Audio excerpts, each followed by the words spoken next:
Lancement lundi dernier ici à Bamako de la Semaine nationale d'harmonisation des symboles de l'État. Cette initiative, première du genre, est à l'actif du gouvernement de transition. Ceci suite au constat qu'une frange importante de la population ignore ces symboles.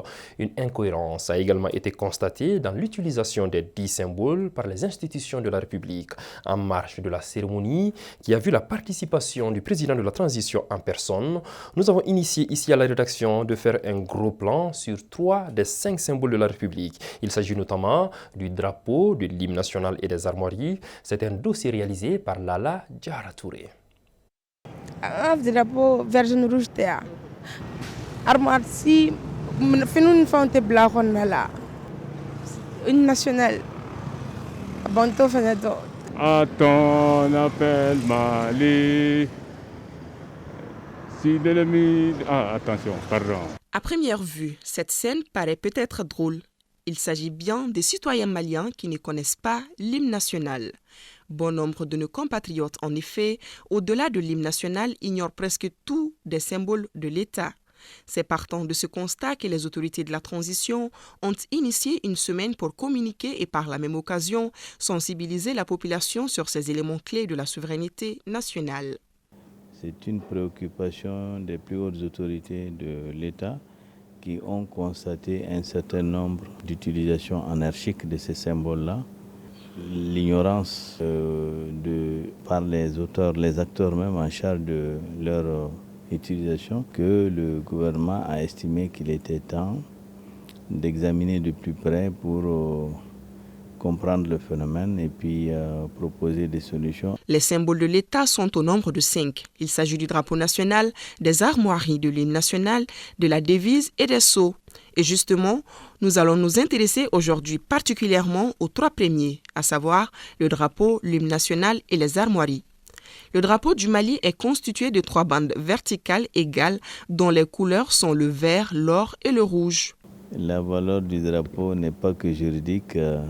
C'est un symbole fort qui crée des liens entre le citoyen et puis son pays, sa patrie, qui est porteur, ce drapeau-là, de beaucoup de valeurs et qui nous plonge dans notre passé, dans notre civilisation, dans notre culture. Et chaque couleur de ce drapeau-là renvoie justement à un certain nombre de ses valeurs et de ses traditions.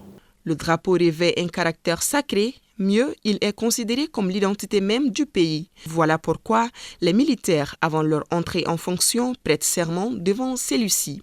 Ils reconnaissent la valeur incarnée par ce drapeau et qu'ils sont prêts à servir sous les couleurs nationales, c'est-à-dire, dans leur cas, à consentir si nécessaire le sacrifice ultime.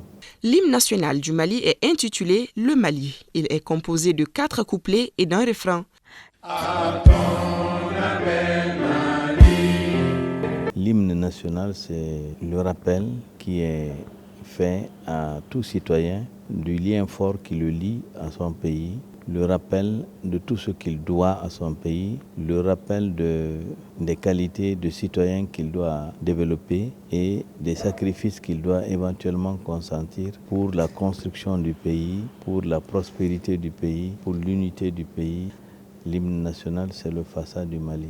La loi, si elle n'interdit pas de chanter l'hymne national dans des situations spécifiques, indique tout de même les conditions idéales dans lesquelles l'hymne doit être entonné.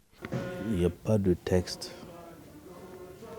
qui prévoit les circonstances précises dans lesquelles on ne peut pas chanter l'hymne national.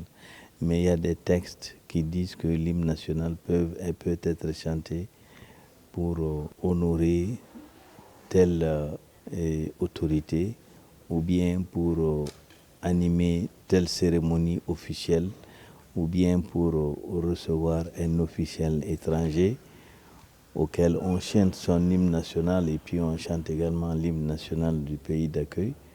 Régies par une loi de 2007 et son décret d'application, les armoiries de la République sont portées aux en-têtes des actes, papiers de correspondance et enveloppes du président de la République, des présidents des institutions, du médiateur de la République, du vérificateur général, des ministres, des chefs de division diplomatiques et consulaires.